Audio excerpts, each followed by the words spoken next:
박규락 교수입니다. 이전에 한미관계, 한중관계에 이어서 이번에는 마지막으로 한일관계에 대해서 설명을 드리고자 합니다. 한일관계는 좀 성내는 쪽이 진다 하는 부제를 붙여봤습니다. 한일관계가 최악의 상황으로 치닫고 있습니다. 그런데 대조적인 것은 한국 정부는 감정적으로 대응하는 반면에 일본 정부는 차분하다는 것입니다. 개인 간의 싸움에도 감정에 휩싸여 흥분하는 사람이 손해보듯이 결국 한국이 승리하고 있고 그렇다면 한국이 더욱 손해를 볼 가능성이 높습니다.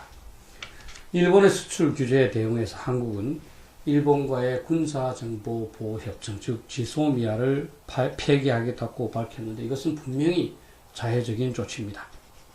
일본은 한국이 보유하고 있지 못한 다수의 인공위성과 첨단의 레이더를 보유하고 있기 때문에 북한의 핵미사일에 대한 정확한 정보를 분석할 수 있고 그것은 한국의 정보 분석에 매우 도움이 될 수 있습니다. 그런데 그것을 포기한 결과가 되기 때문입니다.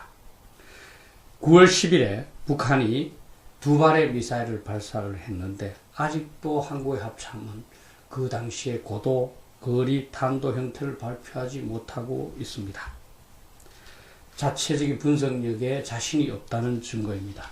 일본과 협력하던 때에는 모두 북한이 미사일을 발사한 직후에 고도, 거리, 탄도 형태를 발표했었습니다. 일본의 수출 규제로 인한 피해는 아직 발표되진 않았지만 8월의 경우 일본에 대한 수출은 6.2%, 수입은 8.2% 줄어들었습니다. 전반적인 한국의 수출도 1년 전보다 13.6% 줄어들었습니다. 시간이 갈수록 무역의 감소폭은 증대될 것입니다.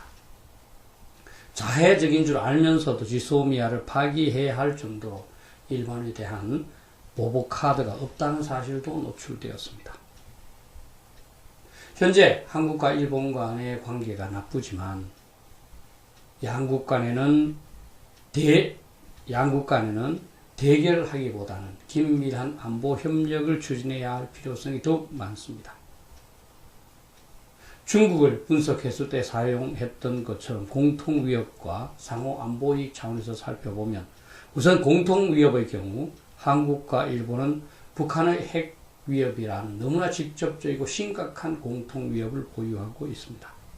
북한의 핵미사일은 한국은 물론이고 일본까지도 바로 타격할 수 있기 때문입니다. 그리고 시간이 흐를수록 북한의 핵위협 정도는 증대될 것입니다.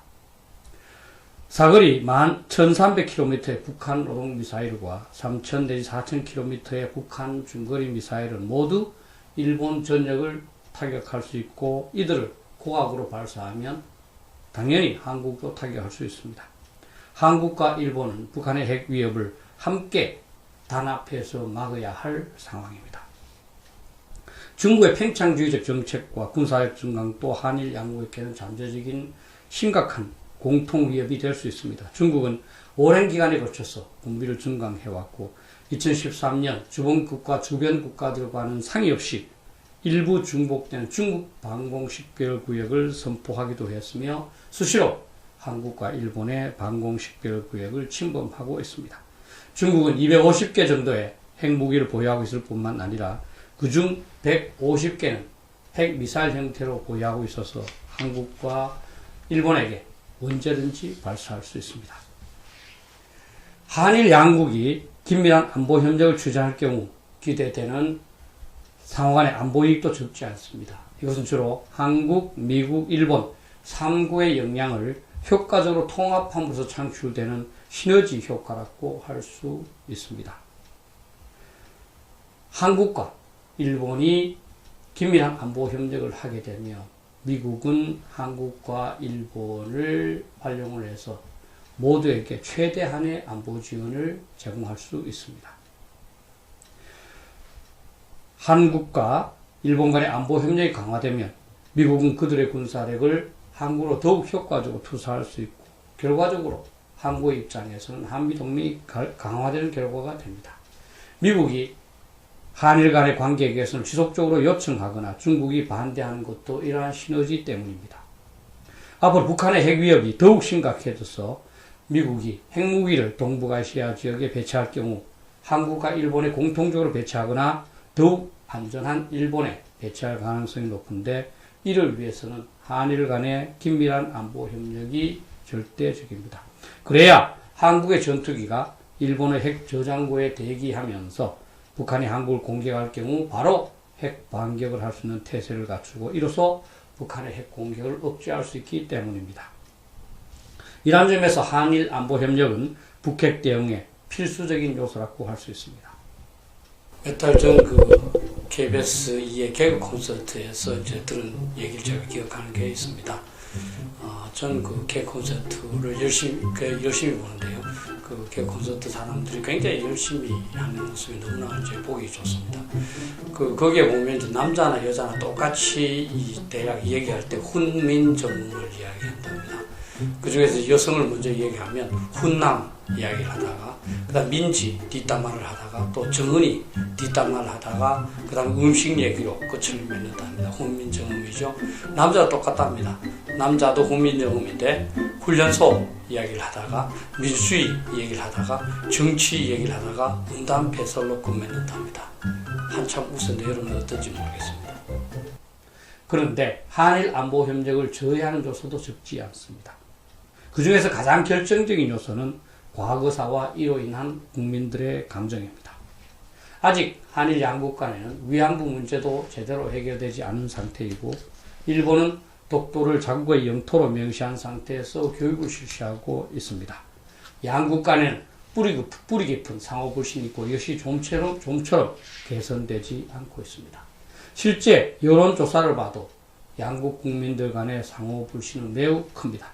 예를 들면 2015년 6월 9일 일본의 요미우리 신문이 한국의 연구소와 공동조사한 여론조사 결과를 보면 한국 국민의 85%는 일본을 신뢰할 수 없다고 답했고, 일본 국민의 73%는 한국을 신뢰할 수 없다고 답한 적이 있습니다. 최근의 사태로 인해서 이러한 상호 불신은 더욱 악화되었을 것입니다. 한일 양국의 국내 여론이 양국 간 안보 협력을 어렵게 만들고 원심 요소로 기능하고 있는 것입니다. 그러나 한국이 북한의 핵 위협부터 국가와 국민을 보호하고자 한다면 일본과 안보 협력을 강화하지 않을 수 없습니다. 핵무기가 없는 상태에서 단독으로 북핵 위협에 대응한다는 것은 가능하지도 않고 합리적이지 않습니다. 미국 핵무기를 전진 배치한다 하더라도 일본과의 협력이 필수적입니다. 미국이 안보 공약을 제대로 이행하지 않을 경우에도 일본과 협력해서라도 북핵 위협부터의 안전을 강화해야 합니다. 이전에 한번 설명한 적이 있습니다만, 프러시아의 유명한 군사 이론가인 클라우데비츠는 전쟁을 비롯한 국가 간의 투쟁에서는 감정적 요소, 이성적 요소, 그리고 불확실성의 세 가지 요소가 있는데, 여기에서 감정은 국민, 이성은 정부, 불확실성은 군대 요소라고 했습니다. 이런 측면에서 보면 국민들의 반일 감정은 어느 정도 이해가 되는 측면이 있습니다. 그러나 정부가 감정적으로 대응하는 것은 본분에 어긋납니다. 정부는 이성, 특히 국익을 기준으로 한일 관계를 지혜롭게 관리해 나가야 하기 때문입니다. 현재는 정부가 오히려 국민들의 반일 감정을 조장하고 있으니 문제입니다. 또한 저는 한일 관계가 악화된 직후 유튜브를 통해서 제2차 세계대전, 즉 태평양 전쟁 시 일본 사람을 연구한 미국 베네딕트 박사의 국화와 칼이라는 책의 내용을 소개한 적이 있습니다. 미국의 인류학자인 베네딕트 박사는 그 책을 통해서 일본 사람들은 자신을 존중하지 않거나 신의가 없거나 자신이 잘못한 이상으로 질책할 경우 반드시 복수한다고 분석하고 있습니다. 그래서 1941년에 일본은 미국을 대상으로 태평양 전쟁을 발발했다는 설명입니다. 이것은 저는 한일 간에도 적용할 수 있다고 봅니다. 일본은 한국이 그들의 달라진 위상을 전혀 존중해 주지 않고 한국이 신의를 어겼다고 생각하며, 그리고 과거사를 갖고 지나치게 몰아세운다고 생각했을 가능성이 높습니다. 그렇기 때문에 일본은 이번의 무역 분쟁을 쉽게 중단하지는 않을 것이고 결국 한국은 상당한 어려움을 각오할 수밖에 없습니다. 한국이 마땅한 대응책이 있느냐 하는 것도 의문입니다. 한국은 현재 수백만의 사상은 물론이고 민족의 역사를 단절할 수 있는 심각한 북핵 위협에 직면하고 있습니다. 이러한 사태를 예방하는데 도움이 될 만한 사항을 어떤 것이라도 해야 할 절박한 상황입니다. 그리고 그중 하나는 당연히 한일안보협력입니다. 양국은 북핵 위협에 공통적으로 노출되어 있고 서로 협력할 경우 시너지 효과도 크기 때문입니다. 그런데 한일 관계를 악화만 시키고 있으니 답답할 뿐입니다. 이제 정부는 향후 한일 관계를 어떻게 관리해 나갈 것인지에 대한 목표, 전략, 계획부터 수립할 필요가 있습니다. 이런 것도 없이 감정적으로 대응만 지속할 경우 현재처럼 낭패만 보면서 아무런 대응 수단도 없이 피해만 보는 상황이 계속될 것이기 때문입니다. 국민들도 1차원적인 반일 감정에서 벗어나 정부에게 이성에 입각해서 한일 관계를 관리할 것을 요구해야 합니다. 지금 당장 정부는 그동안 한일 분쟁으로 인하여 발생한 손익을 냉정하게 계산해보고 출구 전략의 가용성을 판단해본 후 냉철한 이성을 바탕으로 상황을 해결해 나가야 합니다. 감정적 대응을 자제하면서 분쟁의 종료에 유용한 명분을 조성하고 타협을 위한 일본과의 물밑 대화를 시작해야 합니다.